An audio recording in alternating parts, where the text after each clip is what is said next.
The story of Professor Vartechan Tarthu had actually begun in the Vartechan universe, within the Martian universe cluster, away from the multiverse orbit, shortly after the downfall of the Chimeran species.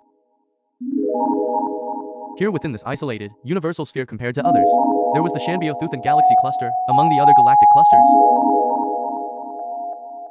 Among the billions upon billions of stars found here, old and young, red and blue, yellow, and white in color and varying in size. Occasional supernova exploded, or the newest stars were eventually formed here. There was the mystical, lonesome, star of Vartechan 5 Centaurissa of the Pytaro solar system. There existed a solitary planet named Levento Major 1, or just planet Levento. This planet, planet Levento, was the home planet and territorial solar system of the patriarchal Nobelium species. Over the next thousands of generations, the Nobeliums in time built the Leventon quad-wing starfighter and first-class Sigan star cruiser, which would eventually become known as the Grand Fleet of Leventhia, under the leadership of Grand Admiral Viku Pandamingan and his successors. Meanwhile, for light years away, known as the Acronom solar system, home to planet Charon-Thusarna. The planet Charon-Thusra was the site of the headquarters of Acronom National Organization of Horticulture Federation, or ANO.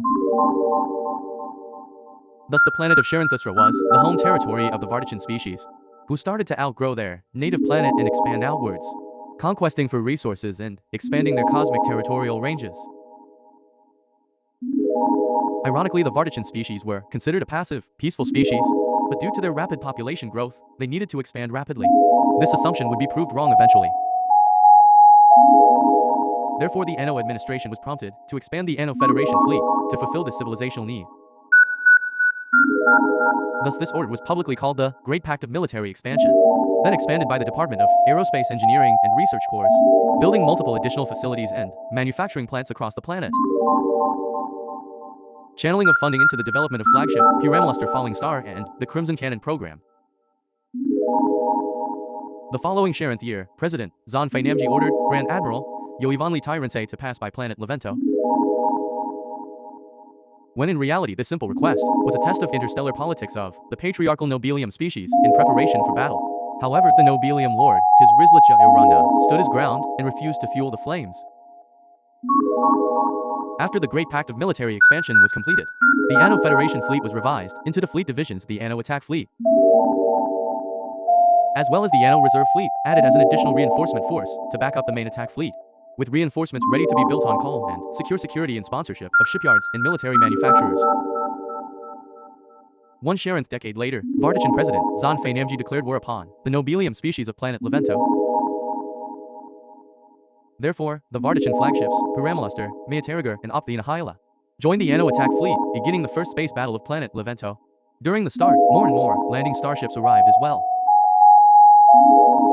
In the midst of the chaos of the Battle of Levento, while the Sigan cruisers engaged against the more resilient Nikon-class destroyers in the atmosphere. During this chaotic battle, Grand Admiral Yoivanli Tyrance ordered the ANO settlement starships to begin their mission of landing and terraformation, with some landing in the Sacred and Revival Mountains, whose properties remained vague, awakening the mountain beasts Terramanthu and Quadramortna, unknown to the ambitious but cocky ANO Federation.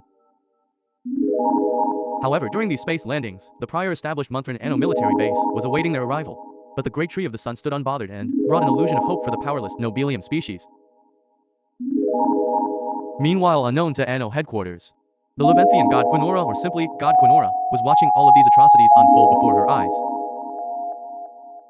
Was deeply apprehensive upon the planned invasion from the ANO, as well as the appearances of their flagships, awaiting action back on the planet Charon-Thusra, further complicating the issue she ought to face head-on at hand.